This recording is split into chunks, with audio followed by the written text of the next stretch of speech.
ರಾಯರ ಹತ್ತಿರ ಒಬ್ಬ ಸಣ್ಣ ವಯಸ್ಸಿನ ಶಿಷ್ಯ ಬಂದಂತೆ. ತಂದೆ ತಾಯಿಗಳು ಅವರು ಬಡವರು, ಸಣ್ಣ ಹುಡುಗ, ಅವನಿಗೆ ವಿದ್ಯೆ ಹತ್ತಲಿಲ್ಲ. ರಾಯರ ಸೇವೆನಾದರೂ ಮಾಡಿಕೊಂಡು ಉದ್ಧಾರ ಆಗಲಿ ಅಂತ ತಂದು ಬಿಟ್ಟರು. ಹಾಗೆ ಏನು ಕೊಡಬೇಕು? ಸಣ್ಣ ಹುಡುಗ, ಅವನಿಗೇನು ಸೇವೆ ಕೊಡಬೇಕು? ಸಣ್ಣ ಹುಡುಗ. ಅದಕ್ಕಿಷ್ಟೇ ಹೇಳಿದ್ರಂತೆ ರಾಯರು, ನಾನು ಆಚೆ ಈಚೆ ಹೋಗಿ ಬಂದಾಗ ಒಳಗೆ ಬರುವಾಗ ನನ್ನ ಕಾಲಿಗೆ ನೀರು ಹಾಕು ಅಂತ ಕೆಲಸ ಕೊಟ್ಟರು. ಒಂದು ತಂಬಿಗೆ ನೀರು ತಗೋ, ನನ್ನ ಪಾದಕ್ಕೆ ಹಾಕು, ನಾನು ಒಳಗೆ ಬರ್ತೇನೆ. ಹೊರಗೆ ಹೋದರೆ ಸಂಚಾರ ಮಾಡಿ ಒಳಗೆ ಬರುವಾಗ ಪಾದಕ್ಕೆ ನೀರು ಹಾಕ್ಕೊಂಡು ಬರಬೇಕು. ಹಾಗೆ ಮನೆಗೆಲ್ಲೆಲ್ಲ ಓಡಾಡಬಾರ್ದು, ಅಶುದ್ಧಿ ಆಗ್ತದೆ.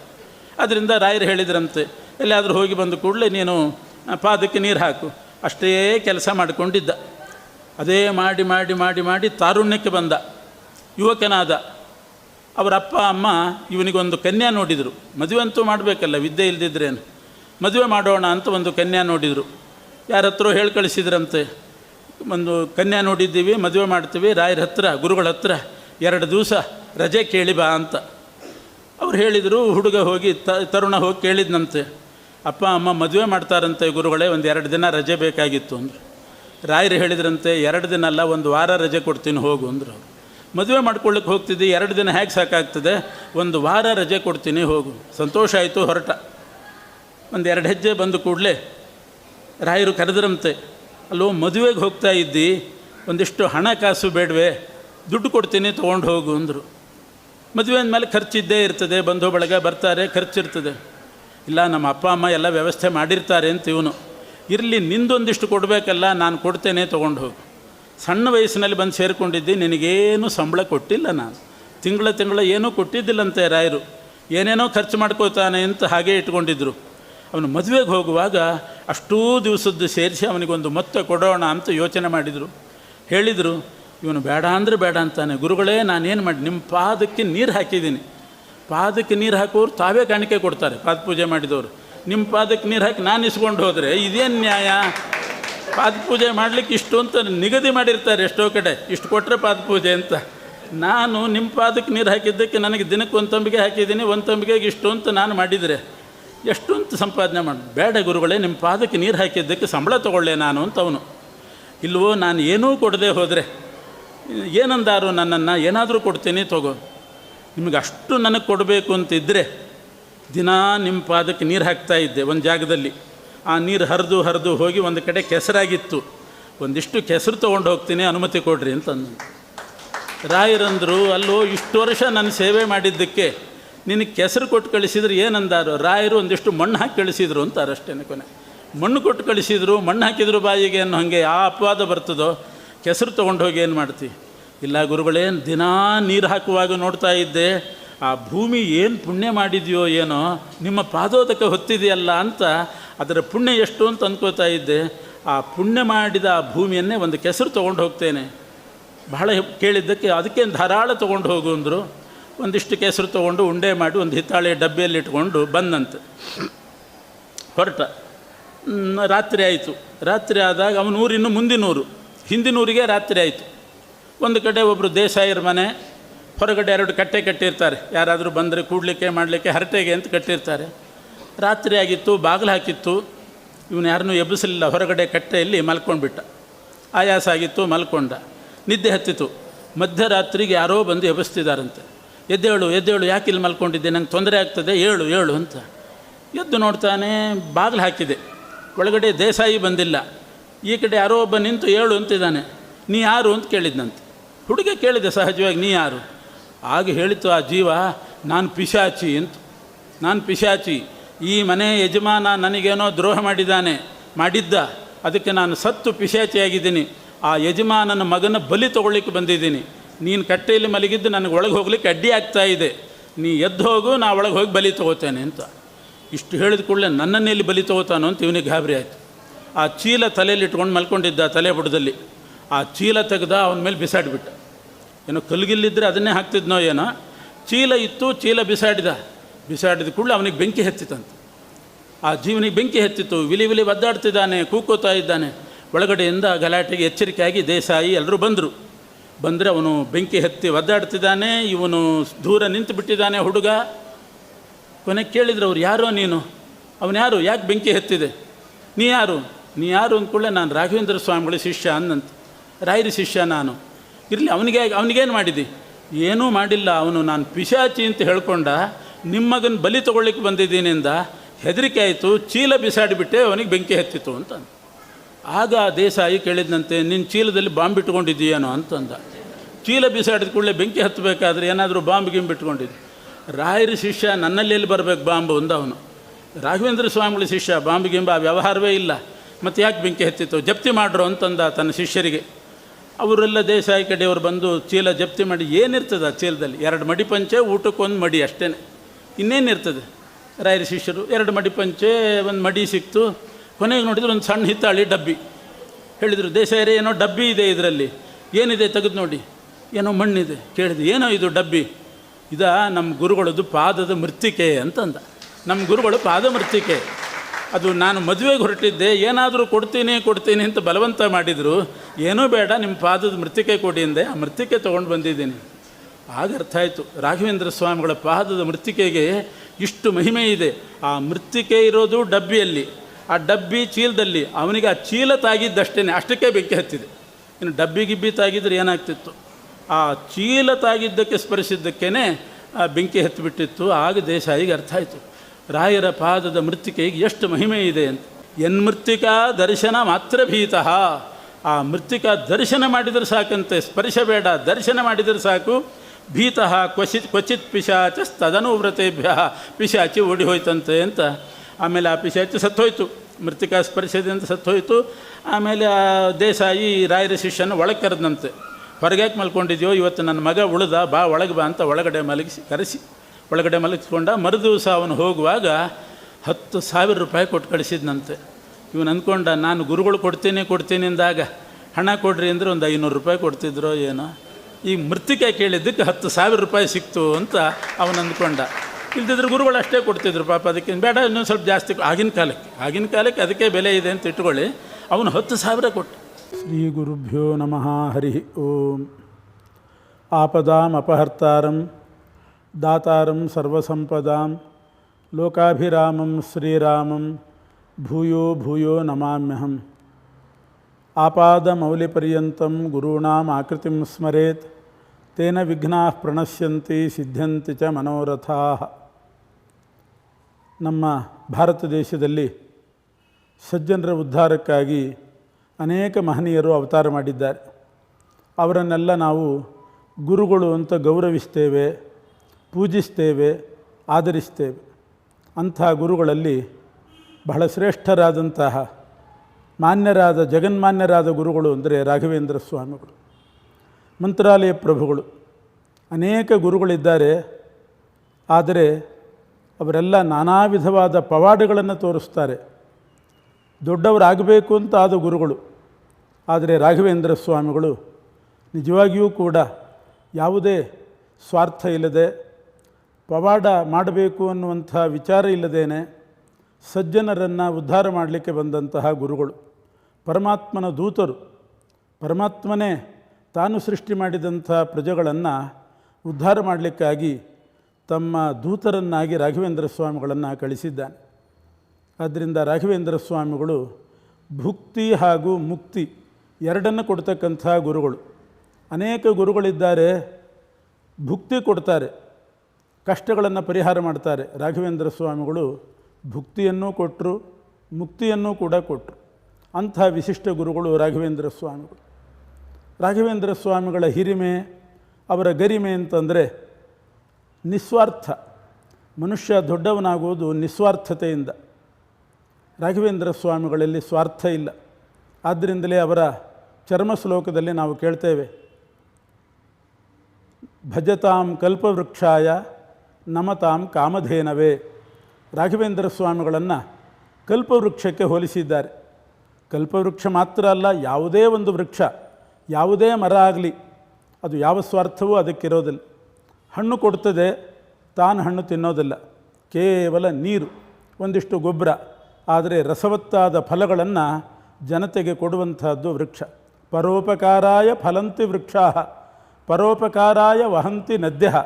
ನದಿಗಳು ಹರಿತಾವೆ, ಆದರೆ ತಾವು ನೀರು ಕುಡಿಯೋದಿಲ್ಲ, ಬೇರೆಯವರಿಗೆ ನೀರು ಕೊಡ್ತಾವೆ.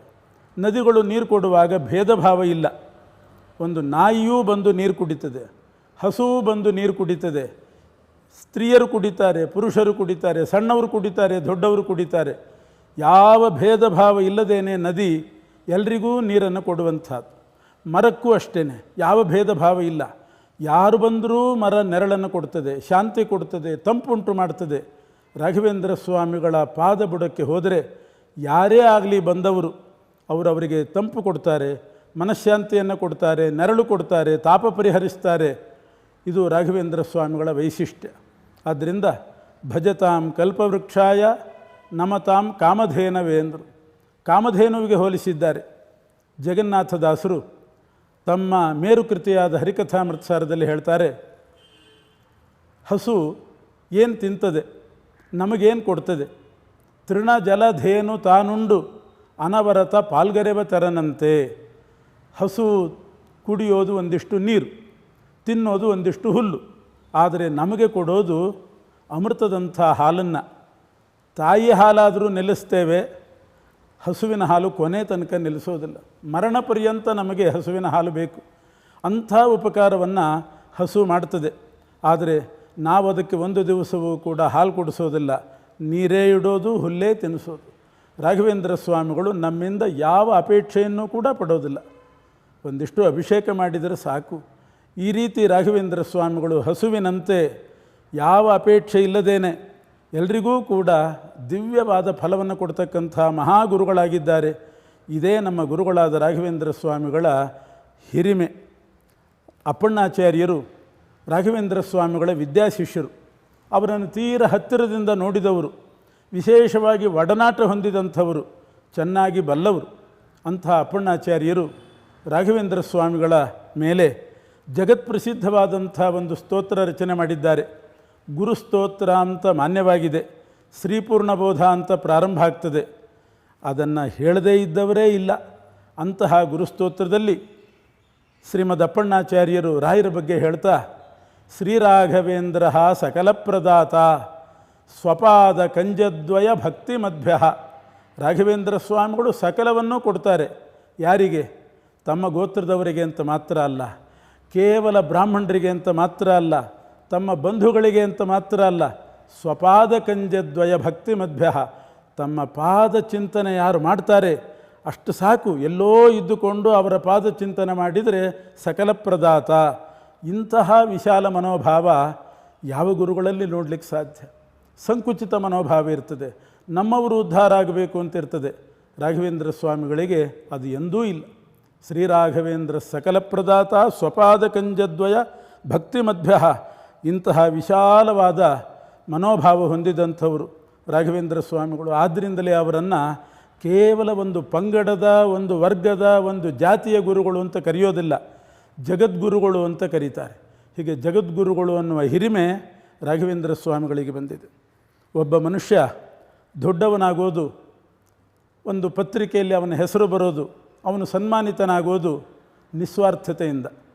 ಒಬ್ಬ ವ್ಯಕ್ತಿ ತನ್ನ ಮಗನಿಗೆ ಒಂದು 25 ಲಕ್ಷ ರೂಪಾಯಿದ್ದೇನಾದರೂ ಕಾರು ಕೊಡಿಸಿದ ಅಂದರೆ ಯಾರೂ ಪೇಪರ್ನಲ್ಲಿ ಹಾಕೋದಿಲ್ಲ, ಅವನಿಗೆ ಸನ್ಮಾನ ಮಾಡೋದಿಲ್ಲ. ಅದೇ ಯಾವುದಾದ್ರೂ ಒಂದು ದೇವಾಲಯಕ್ಕೆ ಒಂದು ರಥ ಮಾಡಿಸಿಕೊಟ್ಟ, ಒಂದು 5-6 ಲಕ್ಷ 10 ಲಕ್ಷ ರೂಪಾಯಿ ರಥ ಮಾಡಿಸಿಕೊಟ್ಟ ಅಂದರೆ ಎಷ್ಟು ಗೌರವಿಸ್ತಾರೆ. ಯಾಕೆ? ಅದರಲ್ಲಿ ಸ್ವಾರ್ಥ ಇಲ್ಲ. ಮನುಷ್ಯ ಸ್ವಾರ್ಥಪೂರಿತನಾದಾಗ ಅವನಿಗೆ ಮಹತ್ವ ಬರೋದಿಲ್ಲ. ರಾಘವೇಂದ್ರ ಸ್ವಾಮಿಗಳ ಹಿರಿಮೆ, ಗರಿಮೆ ನಿಸ್ವಾರ್ಥತೆಯಿಂದ ಬಂದಿರತಕ್ಕಂಥದ್ದು. ಅದನ್ನು ಜಗತ್ತಿಗೆ ತೋರಿಸಿದ್ದಾರೆ. ಮತ್ತೊಂದು ರಾಯರ ಹಿರಿಮೆಗೆ ಕಾರಣ ಅಂತಂದರೆ ಅಸಂಚಯನ ವ್ರತ. ನಮತಾಂ ಕಾಮಧೇನವೇ. ಧೇನುವಿಗೆ ಯಾಕೆ ಹೋಲಿಸಿದ್ದಾರೆ ಅಂದರೆ, ಒಂದು ವ್ರತ ಇದೆ ಧೇನು ವ್ರತ ಅಂತ. ಪ್ರಾಯಶಃ ಈಗ ಯಾರೂ ಮಾಡುವವರಿಲ್ಲ ಧೇನು ವ್ರತವನ್ನು. ಧೇನು ವ್ರತ ಅಂತಂದರೆ, ಧೇನು ಅಂದರೆ ಹಸು. ಹಸು ಅವತ್ತಿನ ದಿವಸಕ್ಕೆ ಎಷ್ಟು ಆಹಾರ ಬೇಕೋ ಅಷ್ಟು ತಿಂತದೆ, ಮನೆಗೆ ಬರ್ತದೆ. ಕಾಡಿಗೆ ಹೋಗ್ತದೆ, ಎಷ್ಟು ಬೇಕೋ ಅಷ್ಟು ಆಹಾರ ತಿಂತದೆ, ನೀರು ಕುಡಿತದೆ, ಮನೆಗೆ ಬರ್ತದೆ. ನಾಳೆಗೊಂದಿಷ್ಟು ಆಹಾರ, ರಾತ್ರಿಗೊಂದಿಷ್ಟು ನೀರು ಅಂತ ನೀರು ಶೇಖರಣೆ ಮಾಡೋದಿಲ್ಲ, ಆಹಾರ ಶೇಖರಣೆ ಮಾಡೋದಿಲ್ಲ. ಎಷ್ಟು ಸಿಗ್ತದೋ ಅಷ್ಟು ತಿಂತದೆ, ಬರ್ತದೆ. ದೇವರ ಮೇಲೆ ಅಷ್ಟು ವಿಶ್ವಾಸ, ದೇವರ ಮೇಲೆ ಅಷ್ಟು ನಂಬಿಕೆ. ಆದರೆ ಮನುಷ್ಯರು ನಾಳೆಗೆ, ನಾಡಿದಿಗೆ, ಮುಂದಿನ ವರ್ಷಕ್ಕೆ, ಮುಂದಿನ ಪೀಳಿಗೆಗೆ ಈ ರೀತಿ ಸಂಚಯನ ಮಾಡ್ತಾರೆ, ಕೂಡಿಡ್ತಾರೆ. ರಾಘವೇಂದ್ರ ಸ್ವಾಮಿಗಳು ಕೂಡಿಟ್ಟವರಲ್ಲ. ಅವರಿಗೆ ಎಷ್ಟು ಬಡತನ ಇತ್ತು ರಾಘವೇಂದ್ರ ಸ್ವಾಮಿಗಳಿಗೆ. ಪೂರ್ವಾಶ್ರಮದಲ್ಲಿ ಎಷ್ಟೋ ದಿವಸ ಅವರ ಮನೆಯಲ್ಲಿ ಉಪವಾಸನೇ ಇರ್ತಿದ್ರಂತೆ. ಅಂಥ ಬಡತನ ಇದ್ದರೂ ಕೂಡ ಯಾರಾದರೂ ಏನಾದರೂ ಕೊಡಲಿಕ್ಕೆ ಬಂದರೆ ಅವತ್ತಿಗೆ ಎಷ್ಟು ಬೇಕೋ ಅಷ್ಟನ್ನು ಸ್ವೀಕಾರ ಮಾಡ್ತಿದ್ದರು. ಹೆಚ್ಚಿಗೆ ಕೊಡಲಿಕ್ಕೆ ಬಂದರೆ ರಾಯರು ಹೇಳ್ತಿದ್ದರಂತೆ, ಇನ್ಯಾರಾದರೂ ಇವತ್ತಿಗೂ ಏನೂ ಇಲ್ಲದಿದ್ದವರಿದ್ದರೆ ಹುಡುಕಿ ಅವ್ರಿಗೆ ಕೊಡ್ರಿ, ನಾಳೆಗೆ ಅಂತ ನಾನು ಇವತ್ತು ಕೂಡಿಡೋದಿಲ್ಲ. ಯಾಕೆ ಅಂದರೆ ನಾಳೆಗೆ ಅಂತ ನಾನು ಇವತ್ತು ಕೂಡಿಟ್ರೆ ಅದು ಯಾರಿಗೆ ಸೃಷ್ಟಿ ಮಾಡಿದ್ದಾನೋ ಭಗವಂತ, ಅದರ ಕೊರತೆ ಯಾರಿಗಿದೆಯೋ ಏನೋ, ಅವರು ಉಪವಾಸ ಬೀಳೋದು ಬೇಡ, ನಾಳೆಗೆ ನೋಡೋಣ. ಇಂಥ ಪ್ರವೃತ್ತಿ ಇತ್ತಂತೆ ರಾಘವೇಂದ್ರ ಸ್ವಾಮಿಗಳಿಗೆ. ಅದನ್ನು ಅಸಂಚಯನ ವ್ರತ ಅಂತ ಕರೀತಾರೆ, ಧೇನು ವ್ರತ ಅಂತ ಕರೀತಾರೆ. ಹಸುಗಳು ನೋಡಿ ನಾಳೆಗೆ ಕೂಡಿಡೋದಿಲ್ಲ, ನಾಳೆಗೆ ಅಂತ ಕೂಡಿಡೋದಿಲ್ಲ. ದನ ಕರುಗಳು, ಹೆಗ್ಣಗಳು ಕೂಡಿಡ್ತಾವೆ, ಮನುಷ್ಯರು ಕೂಡಿಡ್ತಾರೆ, ಕಾಗೆ ಗುಬ್ಬಚ್ಚುಗಳು ಗೂಡಿನಲ್ಲಿ ಕೂಡಿಡ್ತಾವೆ, ಆದರೆ ಹಸುಗಳು ಮಾತ್ರ ಕೂಡಿಡೋದಿಲ್ಲ. ಇಂಥ ವ್ರತ ಧೇನು ವ್ರತ ಅಂತ ಶಾಸ್ತ್ರದಲ್ಲಿ ಹೇಳ್ತಾರೆ. ಆ ವ್ರತವನ್ನು ಅಕ್ಷರಶಃ ಪರಿಪಾಲನೆ ಮಾಡಿದವರು ರಾಘವೇಂದ್ರ ಸ್ವಾಮಿಗಳು. ಆದ್ದರಿಂದಲೇ ಅವರು ಆ ರೀತಿ ಬಡತನ ಅನುಭವಿಸಿದರೋ ಏನೋ. ಇಂತಹ ವ್ಯಕ್ತಿತ್ವ ನಮ್ಮ ಗುರುಗಳಾದ ರಾಘವೇಂದ್ರ ಸ್ವಾಮಿಗಳದ್ದು. ಅವರ ಕಾರುಣ್ಯ, ಅವರ ವಿದ್ಯೆ, ಅದರ ಬಗ್ಗೆ ಹೇಳ್ತಾ ಹೋದರೆ ದುರ್ವಾದಿಧ್ವಾಂತ ರವಯೇ ವೈಷ್ಣವೇಂದಿ ವರೇಂದವೇ ಸಜ್ಜನೇಂದಿ ವರೇಂದವೇ ಅಂತ ಪಾಠ. ಅದನ್ನು ಯಾರೋ ವೈಷ್ಣವೇಂದಿ ವರೇಂದವೇ ಅಂತ ಮಾಡಿರಬೇಕು. ರಾಘವೇಂದ್ರ ಸ್ವಾಮಿಗಳು ನಾಸ್ತಿಕರು, ದೇವರನ್ನು ನಂಬದೇ ಇರತಕ್ಕಂಥ ದುರ್ವಾದಿಗಳು ಬಂದರೆ ಸೂರ್ಯನಂತೆ ಪ್ರಖರವಾಗಿ ಅವರಿಗೆ ಉತ್ತರ ಕೊಡ್ತಿದ್ರಂತೆ. ಸಜ್ಜನರಿದ್ದರೆ ಸಜ್ಜನೇಂದಿ ವರೇಂದವೇ, ಚಂದ್ರೋದಯ ಆದರೆ ಹೇಗೆ ನೈದಲೆ ಅರಳುತ್ತದೆ, ಸಜ್ಜನರಿಗೆಲ್ಲ ರಾಘವೇಂದ್ರ ಸ್ವಾಮಿಗಳನ್ನು ನೋಡಿದರೆ ಮುಖ ಅರಳುತ್ತಿತ್ತಂತೆ. ಈ ನಮಃ ಕಾರುಣ್ಯ ಸಿಂಧವೇ, ಕಾರುಣ್ಯದ ಸಾಗರವಾಗಿದ್ದರು ರಾಘವೇಂದ್ರ ಸ್ವಾಮಿಗಳು. ಭಕ್ತವಾತ್ಸಲ್ಯ, ದೇವರ ಮೇಲೆ ಅವರಿಗಿದ್ದ ವಿಶ್ವಾಸ, ಅವರ ಜ್ಞಾನ ಒಂದೊಂದೂ ಅವರ ಹಿರಿಮೆಗೆ, ಅವರ ಗರಿಮೆಗೆ ಕಾರಣ ಆಗಿದೆ. ವಾದೀಂದ್ರ ತೀರ್ಥರು ಅಂತ ರಾಘವೇಂದ್ರ ಸ್ವಾಮಿಗಳ ಪರಂಪರೆಯಲ್ಲಿ ಬಂದವರು. ರಾಘವೇಂದ್ರ ಸ್ವಾಮಿಗಳ ಜ್ಞಾನದ ಬಗ್ಗೆ, ಜ್ಞಾನಪ್ರಭೆ ಬಗ್ಗೆ ಒಂದು ಶ್ಲೋಕ ಹೇಳಿದ್ದಾರೆ. ಯದ್ ಭಾನವು ಯತ್ ಕೃಶಾನವು ಯದ್ ಅಮೃತ ಕಿರಣೆ ಯದ್ ಗ್ರಹೇಶೂದಿತೇಷು ಜ್ಯೋತಿರ್ಯತ್ ತಾರಕಾಸು ಪ್ರಥಿತ ಮಣಿಷು ಯದ್ ಯಚ್ಚ ಸೌದಾಮಿನೀಷು ಸಂಭೂಯೈತತ್ ಸಮಸ್ತಂ ತ್ವದಮಿತ ಹೃದಯಾಕಾಶ ನಿರ್ಯತ್ ಪ್ರಕಾಶೇ ಧೀರಶ್ರೀ ರಾಘವೇಂದ್ರ ವ್ರತಿವರ ಭಜತೆ ಹಂತ ಖದ್ಯೋತರೀತಿಂ. ಯದ್ ಭಾನವು ಸೂರ್ಯನಲ್ಲಿ ಏನು ಕಿರಣ ಇದೆ, ಯತ್ ಕೃಶಾನವು ಅಗ್ನಿಯಲ್ಲಿ ಅಂಥ ಬೆಳಕಿದೆ, ಯದ್ ಅಮೃತ ಕಿರಣೆ ಚಂದ್ರನಲ್ಲಿ ಅಂಥ ಬೆಳಕು, ಯದ್ ಗ್ರಹೇಶು ಉದಿತೇಷು ನವಗ್ರಹಗಳು ಉದಯಿಸಿದಾಗ ಎಂಥ ಪ್ರಕಾಶ, ಜ್ಯೋತಿರ್ಯತ್ ತಾರಕಾಸು ನಕ್ಷತ್ರಗಳಲ್ಲಿರುವ ಬೆಳಕು, ಜ್ಯೋತಿರ್ಯತ್ ತಾರಕಾಸು ಪ್ರಥಿತ ಮಣಿಷು ವಜ್ರ ಮೊದಲಾದ ಮಣಿಗಳಲ್ಲಿ ಏನು ಬೆಳಕು, ಎಚ್ಚ ಸೌದಾಮಿನೀಷು ಮಿಂಚಿನಲ್ಲಿ ಅಂಥ ಬೆಳಕು, ಸಂಭೂಯ ಏತತ್ ಸಮಸ್ತಂ ಸೂರ್ಯ ಚಂದ್ರ ಅಗ್ನಿ ವಜ್ರ ಮೊದಲಾದ ಮಣಿಗಳು ಮಿಂಚು ಈ ಎಲ್ಲ ಬೆಳಕನ್ನು ಒಟ್ಟು ಕೂಡಿಸಿದರೆ ಎಂಥ ತೇಜಃಪುಂಜ ಆಗ್ತದೆ. ರಾಘವೇಂದ್ರ ಸ್ವಾಮಿಗಳ ಹೃದಯಾಕಾಶದಲ್ಲಿರುವ ಜ್ಞಾನದ ಬೆಳಕಿನ ಎದುರುಗಡೆ ಇದೆಲ್ಲವೂ ಕೂಡ ಮಿಣುಕು ಹುಳದಂತೆ ಅಂತಾರೆ. ಅಂಥ ಜ್ಞಾನ ಪ್ರಕಾಶವನ್ನು ಹೊಂದಿದವರು ರಾಘವೇಂದ್ರ ಸ್ವಾಮಿಗಳು. ಗುಣಾ ಪೂಜಾಸ್ಥಾನಂ ಗುಣಿಷು ನಚ ಲಿಂಗಂ ನಚ ವಯಃ. ಒಬ್ಬ ಮನುಷ್ಯ ಪೂಜ್ಯನಾಗಬೇಕಾದ್ರೆ ಅವನ ವಯಸ್ಸು ಮುಖ್ಯ ಅಲ್ಲ, ಅವನು ಸ್ತ್ರೀಯೋ ಪುರುಷನೋ ಅನ್ನೋದು ಮುಖ್ಯ ಅಲ್ಲ. ಗುಣಾ ಪೂಜಾಸ್ಥಾನಂ, ಅವನ ಗುಣಗಳು. ಅಂಥ ಗುಣಭರಿತರಾದ ದೊಡ್ಡ ಗುರುಗಳು ರಾಘವೇಂದ್ರ ಸ್ವಾಮಿಗಳು. ಅಂಥ ರಾಘವೇಂದ್ರ ಸ್ವಾಮಿಗಳ ಅನುಗ್ರಹ ಪಾತ್ರರಾಗಬೇಕು ಎಲ್ಲರೂ ಕೂಡ. ಅವರ ಪ್ರದಕ್ಷಿಣಾ ನಮಸ್ಕಾರಾದಿಗಳನ್ನು ಮಾಡಿ, ಅವರ ಸ್ಮರಣೆ ಮಾಡಿ, ಅವರ ಅನುಗ್ರಹಕ್ಕೆ ಪಾತ್ರರಾಗಬೇಕು ಅಂತ ಹೇಳ್ತಾ, ರಾಘವೇಂದ್ರ ಸ್ವಾಮಿಗಳ ಹಿರಿಮೆ ಬಗ್ಗೆ, ಗರಿಮೆ ಬಗ್ಗೆ ನಮ್ಮ ಯೋಗ್ಯತೆ ಅಲ್ಲ ಹೇಳೋದು, ನಮ್ಮ ಯೋಗ್ಯತೆ ಅಲ್ಲ. ಆಕಾಶದಲ್ಲಿ ಒಂದು ಪಕ್ಷಿ ಎಷ್ಟು ಎತ್ತರ ಹಾರಬಲ್ಲದು, ರಾಘವೇಂದ್ರ ಸ್ವಾಮಿಗಳ ಎತ್ತರ ಆಕಾಶದಷ್ಟು ಎತ್ತರ. ನಮ್ಮ ಸಾಮರ್ಥ್ಯ ಒಂದು ಗುಬ್ಬಚ್ಚಿಯ ಸಾಮರ್ಥ್ಯ ಅಷ್ಟೇ. ಆದರೂ ಕೂಡ ನಭಃಪತಂತೆ ಆತ್ಮಸಮಂಪತತ್ರಿಣಃ ಅಂತ ಗರುಡ ಹಾರ್ತಾನೆ, ಗಿಡುಗ ಹಾರ್ತದೆ, ಕಾಗೆಯೂ ಹಾರ್ತದೆ, ಗುಬ್ಬಚ್ಚಿಯೂ ಹಾರ್ತದೆ, ಸೊಳ್ಳೆಯೂ ಕೂಡ ಹಾರ್ತದೆ, ನೊಣಗಳು ಹಾರ್ತವೆ. ತಮ್ಮ ತಮ್ಮ ರೆಕ್ಕೆಯ ಸಾಮರ್ಥ್ಯ ಇದ್ದಷ್ಟು ಹಾರ್ತವೆ. ರಾಘವೇಂದ್ರ ಸ್ವಾಮಿಗಳ ಎತ್ತರ ಮುಗಿಲಷ್ಟು ಎತ್ತರ, ಮುಗಿಲೆತ್ತರದ ವ್ಯಕ್ತಿತ್ವ ಅವರದ್ದು. ನಾವು ನಮ್ಮ ಯೋಗ್ಯತಾನುಸಾರ ಈ ನಾನಾ ವಿಧವಾದ ಕ್ರಿಮಿಕೀಟಗಳು ಪಕ್ಷಿಗಳು ಆಕಾಶದಲ್ಲಿ ಹಾರಿದಂತೆ ರಾಯರ ಸ್ತೋತ್ರ ಮಾಡಿದರೆ ರಾಘವೇಂದ್ರ ಸ್ವಾಮಿಗಳು ಪ್ರಸನ್ನರಾಗಿ ಅನುಗ್ರಹ ಮಾಡೋದರಲ್ಲಿ ಸಂದೇಹವೇ ಇಲ್ಲ.